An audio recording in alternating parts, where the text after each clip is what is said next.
He thought she was just another gold digger in first class, until he found out who she really was. The first-class cabin smelled of leather and money.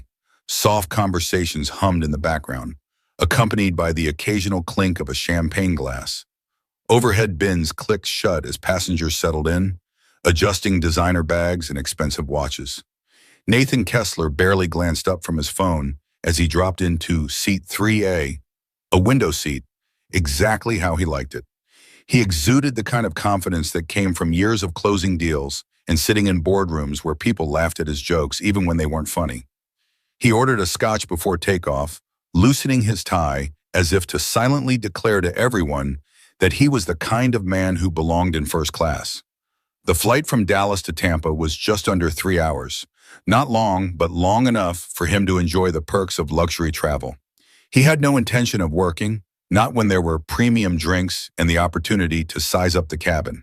That's when he noticed her. A blonde woman sat just a few rows ahead, her profile partially visible as she scrolled through something on her iPad. There was something about her, something familiar, but not enough to place. Maybe she was a local news anchor, a C-list actress, someone who'd had her 15 minutes and was desperately clinging to the last few seconds. He smirked, nudging the man in the seat next to him, a mild-mannered traveler who had the misfortune of sitting beside someone who loved the sound of his own voice. Ever notice how some people think money can buy class? Nathan mused, just loud enough for nearby passengers to hear. The man beside him gave a polite, non-committal chuckle, keeping his eyes on the in-flight magazine. He wasn't interested in conversation, but Nathan didn't need an audience to keep talking. "She looks familiar," he went on, tilting his head. "Probably some reality TV reject.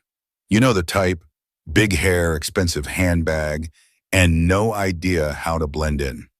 His words floated into the space around him, catching the ears of those nearby. A few glanced in his direction, but the woman remained focused on her iPad, either unaware or uninterested in his commentary. That didn't sit well with him. People like her were supposed to care what men like him thought. The plane began taxiing and the flight attendant made her final rounds, checking seatbelts and collecting empty glasses. Nathan leaned back, stretching slightly, already bored with the flight before it had even begun. He watched as the blonde woman politely handed off her drink and smiled at the attendant, her posture composed, her demeanor calm. It irritated him. There was a quiet confidence about her, an ease that suggested she wasn't the kind of woman who would be rattled by side comments or sideways glances. And that made Nathan double down. He shifted, making sure his voice carried just enough. "She must have married well," he mused, shaking his head as if he found the entire thing amusing. "That's usually how these stories go. Third husband, maybe fourth. Plastic surgeons on speed dial. It's always the same." This time there was a noticeable shift in the air. The businessman in the seat across the aisle cast a glance at him, brief but pointed. The flight attendant hesitated ever so slightly as she moved past. Even the man sitting next to him exhaled quietly, as if he wished himself anywhere else. Nathan, of course, didn't notice. Or maybe he didn't care. He reached for his scotch as the plane lifted off, tapping his fingers against the glass.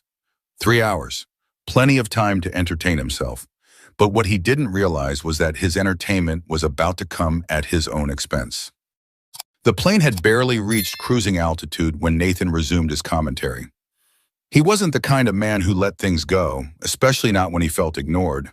The woman, whoever she was, had barely glanced up, had given zero indication that she had heard him or cared. That didn't sit right with him. So he leaned in.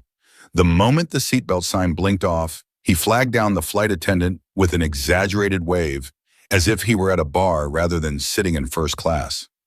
"Another scotch," he said, handing over his empty glass. Then, just to be that guy, he nodded toward the blonde woman. "And whatever she's having, too." "On me." It was a test, a way to get a reaction.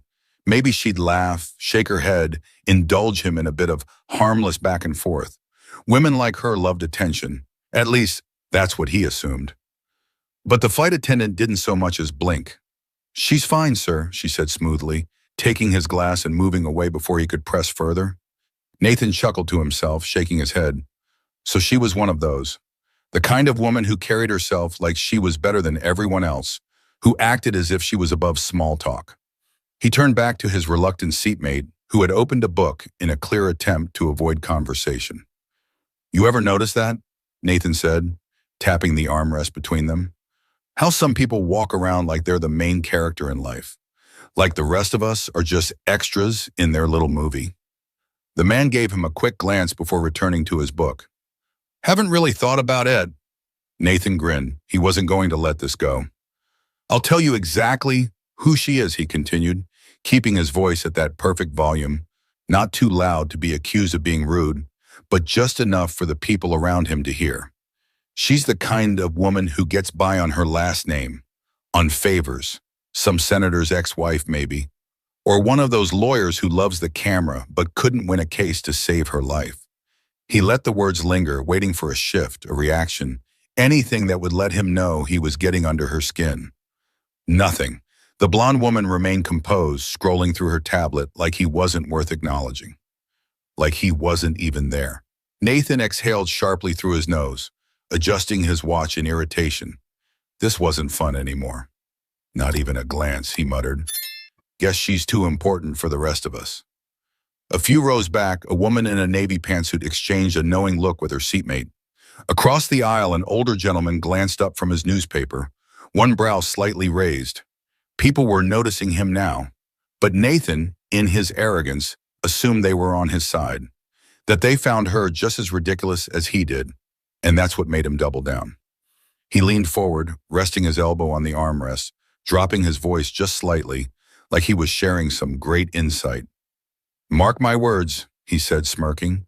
"She's going to post something later about how exhausting travel is. Probably complain about manspreading or some nonsense. Women like her love playing the victim. But I guarantee you—" "Excuse me, sir." The voice was calm, firm. Nathan turned his head, expecting the flight attendant again. Instead, he found himself looking at the blonde woman herself. For the first time, she had turned fully toward him, her expression unreadable. There was no anger, no irritation, just a look. A quiet, measured look that made Nathan suddenly hyper-aware of the way his own voice had been carrying. For the first time in a long time, he felt the stirrings of something uncomfortable, something foreign. But he shook it off. He met her gaze, waiting for her to say something, to scold him, argue with him, anything that would justify his behavior. But she didn't. She just studied him for a moment, then gave the faintest, most unreadable smile before turning back to her tablet. Like he wasn't worth her time.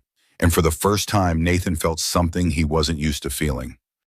Nathan shifted in his seat, adjusting his cufflink as if that could smooth over the discomfort creeping into his chest.